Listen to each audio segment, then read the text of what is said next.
Welcome to client-side scripting.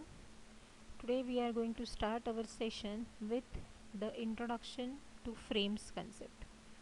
Now the frames are basically used in HTML or for designing web pages in various scripting languages.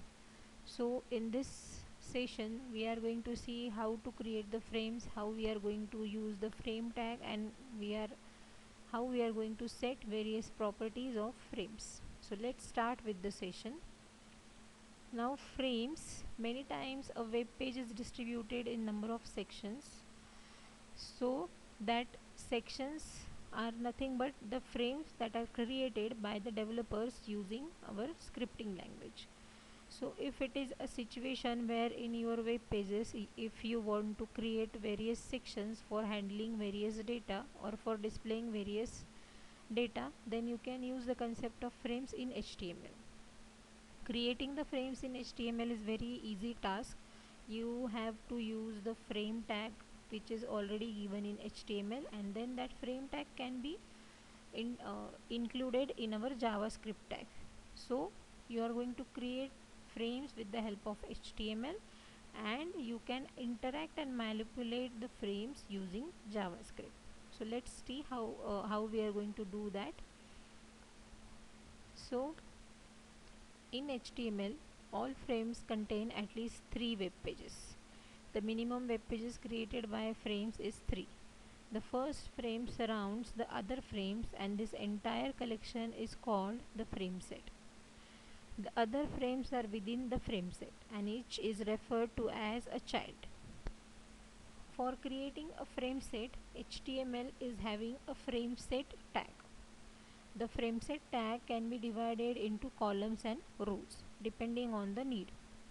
Columns divide the frame set vertically using the cols attribute of frame set tag, and rows divide the frame set horizontally using the rows attribute of the frame set tag.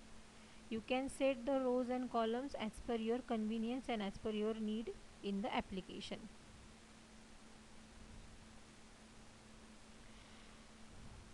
Here, the number of rows and columns that appear in a frame set is determined by the value assigned to these attributes.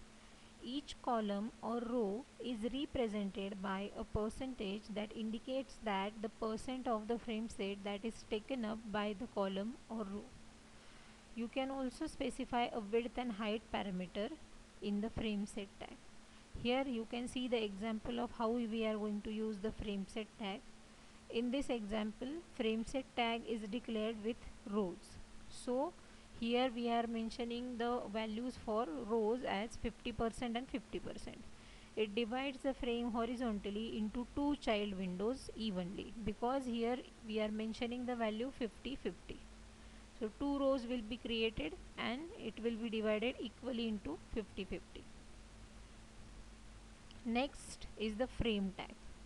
Now after defining the frame set, we can insert a web page into each child window. For performing this operation, we are going to use frame tag of HTML. Each child window has its own frame tag. You can specify the web page that will be displayed in the child window by defining a value for the src attribute of the frame tag. A unique name can also be specified for the child window by assigning